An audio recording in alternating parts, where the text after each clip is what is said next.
Hello everyone, good morning. এখন বাজে সকাল 4:30। আজকে সকাল 4:30 থেকে ভিডিওটা কন্টিনিউ করতেছি। তো অনেকদিন ধরে ডেলি ব্লগ ভিডিও দেওয়া হয় না, তো ভাবতেছি যে আজকে একটা ব্লগ ভিডিও বানাই। তো যেহেতু আজকে রোববার, তো আজকে বাবার স্কুল বন্ধ, হেরও অফিস বন্ধ, তো আজকে সারাদিন ব্লগটা তোমরা লোকে শেয়ার করবো, দেখতে অবশ্যই ভালো লাগবে। এখন আমি একটু কাঠবাদাম চলতেছি, কালকে রাতে একটু কাঠবাদাম ভিজিয়ে রাখছিলাম, তো এটি এখন আমি চলতেছি। তো চুলের সাথে চাটা করছি, চাটা করে এড়ে দিছি, আর বাবাইরেও টিফিন করাইছি। তো এখন বাজতেছে প্রায় টিফিন খাওয়ানোর পরে 9:30 মতো বাজতেছে। তো বাবু ফোন করছে যে বাড়ির থেকে কিতে জানি ফাটাইছে, বাস স্ট্যান্ডের থেকে আনানোর লেগেছে। তো যেহেতু হের অফিস বন্ধ, আজকে একটু লেটই রান্না করবো। বাবার গানের ক্লাস আছে, যদিও 12টার দিকে যাইব। তো এখন হে যাইতেছে বাস স্ট্যান্ডে জিনিসটি আনানোর লেগে। তো যাই হোক, পরে তোমরা লোক ভিডিওটা কন্টিনিউ করতেছি।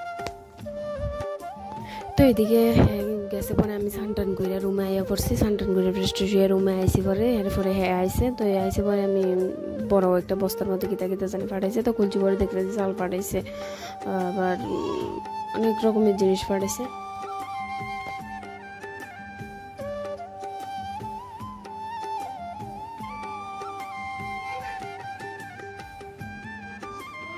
তো এদিকে বাড়ির থেকে মাটির আলু পাঠাইছে দীক্ষা। তো ফ্রিজে যেহেতু মাছ আছে, তো আমি ভাবতেছি যে আমার ইটটা দিয়ে মাছ দিয়া করি, যেহেতু আমার খাইতে ভালো লাগে। হ্যাঁ, আবার অতটা পছন্দ করে না মাটির আলুটা, যেহেতু ডায়াবেটিস ওই লেগে হ্যাঁ খায় না। তো আমি আমার লেগেও করবো।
বাবাই গেছে গানের ক্লাস। তো বাবাই খাওয়া দাওয়া করে গানের ক্লাস গেছে। তো সারাদিন ভিডিওটা কন্টিনিউ করছি না, আবার বিকাল থেকে ভিডিওটা কন্টিনিউ করতেছি। তো এদিকে গাছে সবেদা একটা ধরছিল, তো সবেদাটা আইনা বাবারই কাটতে দিয়েছি। বাবাই সবেদা খাইতে খুবই পছন্দ করে, তো এদিকে বাবারই কাটতে দিয়েছি। বাবাই এখন খাইতেছে।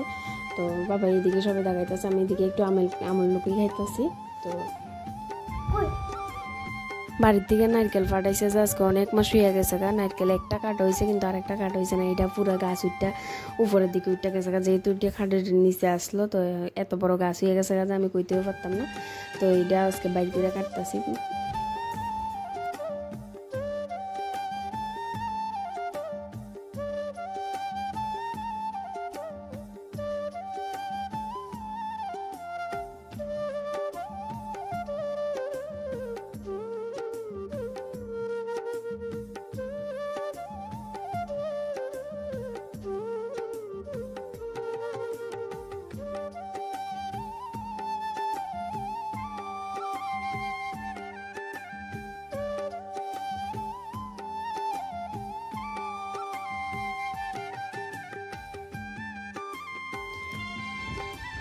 তো আজকের মতো ভিডিও এনে শেষ করতে আছে, দেখা হবে অন্য কোনো নেক্সট ব্লগে। আজকের মতো টাটা।